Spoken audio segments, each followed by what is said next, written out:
নমস্কার, happy family ব্লগে আপনাদের স্বাগতম। সবাই কেমন আছেন? আশা করি সবাই ভালো আছেন, আমরাও ভালো আছি। তো এই তো প্রায় 11:30টার মতো বেজে গেছে। এই যে এখন তো দুপুরে রান্না করার সময় হয়ে গেছে। তো চলেন দেখে আসি আজকে দুপুরে কি কি আইটেম। আজকে আর বেশি কিছু করব না, সামান্য অল্প একটু বেশি, মানে খুব গরম, তারপরেও আর ছেলের প্রাইভেট আছে, ছেলেকে নিয়ে যেতে হবে, ওই জন্যে অল্পই করবো রান্না বান্না। বললেন যে দেখে আসি। এখানে আমি রাইস কুকারে যে ভাতের জলটা গরম করতে দিয়ে দিয়েছি, আর ওদিকে সবজিটা বসিয়ে মানে প্রায় আমার অর্ধেকটা কাছেই গেছে।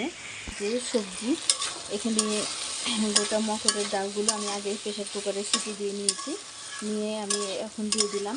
এর সাথে সাথে আর একটু সিদ্ধ হয়ে যাবে, যেটুকু শক্ত হয়ে থাকবে। এই যে ঝিঙ্গা, মিষ্টি কুমড়া, পটল, তারপরে বরবটি, আলু সব আছে, এগুলোর জলেই এগুলো আর একটু সিদ্ধ হয়ে যাবে। এখন নেড়ে চেড়ে আবার সবজিটা ঢাকা দিয়ে দিব। আর এখানে আমি যে ছোট ইলিশের বাচ্চাগুলা, এগুলো আমি মানে ফ্রিজে ছিল, পরিষ্কার করে রেখে দিয়েছি। তো যাই হোক, আরেকবার ধুয়ে নেব, ভিজিয়ে রেখে দিয়েছি। তো আজকে ইলিশটা আলু বেগুন দিয়ে রান্না করব, তো সাথেই থাকুন। আমার সবজিটা একটু ভাজা ভাজা হয়ে গেছে। আমি এখানে হালকা একটু জল দিয়ে দিলাম, আর একটু ভালোভাবে যেন সিদ্ধ হয়ে যায়। এখন ঢাকা দিয়ে দেবো। এই মাছগুলো আমি ধুয়ে নিলাম, এখন হলুদ আর লবণটা দিয়ে দেবো। দেখে আমার তরকারিটাও প্রায় হয়ে গেছে। আমি একটু জল শুকিয়ে নিয়ে তখন নামিয়ে নেব।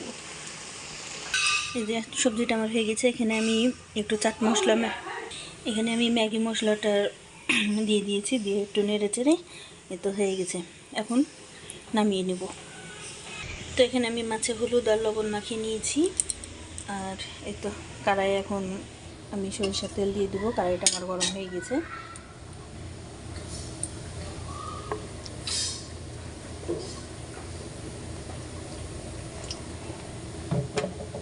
এখন তেলটা গরম হলে মাছগুলো দিয়ে দেবো। এই যে মাছগুলো আমি দিয়ে দিয়েছি সরিষার তেলে। এই যে ছানাতে ভর্তি হয়ে গেছে। এই মাছগুলো আমি একবারে উল্টে দিয়েছি, এই পাঁচটা হলে তখন নামিয়ে নেব। তো মাছগুলো ভাজা হয়ে গেছে।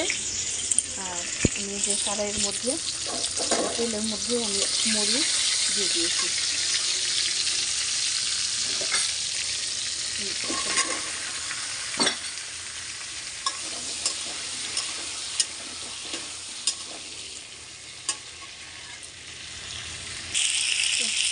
আলু বেগুনটা দিয়ে দিলাম, দিয়ে আমি হলুদ আর লবণ দিয়ে দিলাম।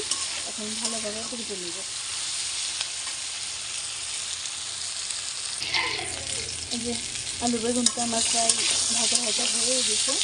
আর এই এক আধ তখন ভেজে 2-1 মিনিট দিতে তখন ঝোল দিয়ে দেবো।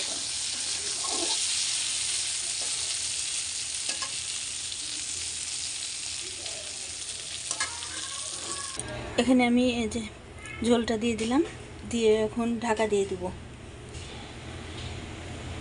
ঝোলটা আমার ফুটে গেছে। এখন মাছগুলো সব দিয়ে দেবো। ঝোলটা ফুটে গেছে, এখন সব মাছগুলো দিয়ে দেবো এর ভিতর। তো মাছগুলো সব দিয়ে দিয়েছি। এখন আবার বেশ কিছুক্ষণের জন্য ঢাকা দিয়ে দেবো। তো মাছের ঝোলটা হয়ে গেছে। এখন আমি এতে ভাজা জিরার গুঁড়া দিয়ে দেবো।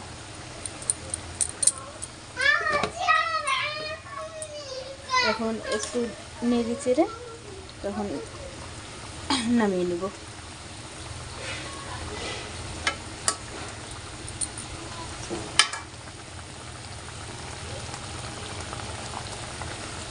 সবাই ভালো থাকবেন, সুস্থ থাকবেন, আর আমার চ্যানেলটা অবশ্যই সাবস্ক্রাইব করবেন। ধন্যবাদ।